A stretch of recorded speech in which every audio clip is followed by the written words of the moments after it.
Hello everyone, this is the Afro Avenger of Afro Avenger Music Reviews, taking back good music for good music's sake. And today we're going to be looking at the album Sometimes I Sit and Think and Sometimes I Just Sit by Courtney Barnett. It was released March 15th of 2015. Some chart information, it peaked at number 20 on the US Billboard 200, number 1 on the US Billboard Independent Albums, number 1 on the US Billboard Top Alternative Albums, and number 4 on the IRIA Australian album, just because she's an Australian artist. It was released under the labels Marathon Artists, House Anxiety, Milk Records, and Mom and Pop Music. And its singles are Pedestrian at Best, Dead Fox, and Nobody Really Cares If You Don't Go to the Party. So without further ado, let's get this started. The debut album of Australian artist Courtney Barnett was actually one of my favorite albums from last year. I discovered her music while at my girlfriend's house, and after only hearing the first couple of tracks, I bought a physical copy of the album like the very next day. I was totally impressed with how tight the production was, but it still managed to feel lo-fi in terms of tone and expression. So let's delve into this album, shall we? Putting it simply, this album is indie rock, but taking it a little bit deeper, it's a combination of that plus punk rock, garage rock, and some slight tinges of psychedelic rock, and this album utilizes all those styles to the best level it could manage.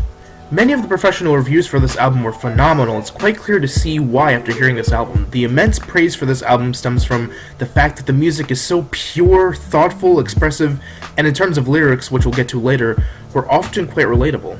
From the upbeat pop-punk opening track Elevator Operator to the aggressive, hard-hitting pure punk of the second track Pedestrian at Best, and even to the psychedelic, steamy, mind-bending Small Poppies, this album is just full of consistently great music. From track to track, the general style stays intact with the whole indie rock thing. On several tracks, Courtney displays her acceptable guitar skills, such as, again, on Small Poppies. To be honest, much of this album actually reminded me of the work of earlier female punk artists, mainly Patti Smith, even down to the lackadaisical, near-talk singing style that Courtney employs throughout the album.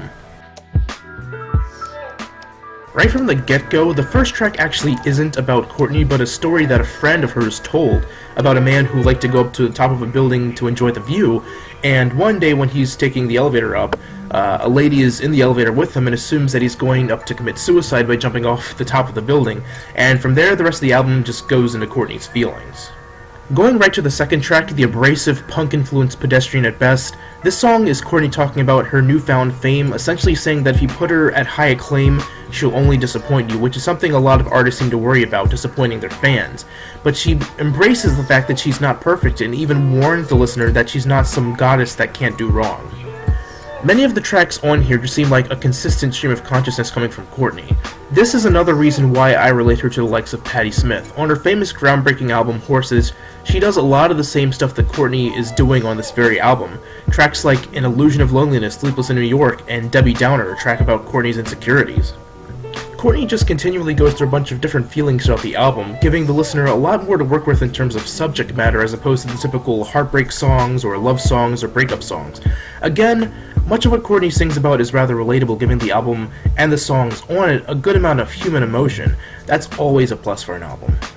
Overall, this was a really great album, and one that certainly was rather overlooked last year. Courtney was acknowledged at the Grammy Awards by being nominated for Best New Artist, but lost out to Meghan Trainor. Yeah. Anyways, the album is definitely one that I recommend, and is good for anybody who's into indie rock, punk rock, garage rock, or even pop punk. It's a good mixture of moderately heavy stuff, emotional stuff, fun stuff, and just really great music. Anyways, that does it for this, another album review. Thank you all for watching, hope you all enjoyed, and if you did enjoy, please click the like button, also subscribe if you want to see more, and if there's maybe a song or album that you want to see reviewed on this channel, just leave a comment down below, or check out my Facebook or my Twitter, the links are in the description. Anyways, I will see you all in the next video. So long.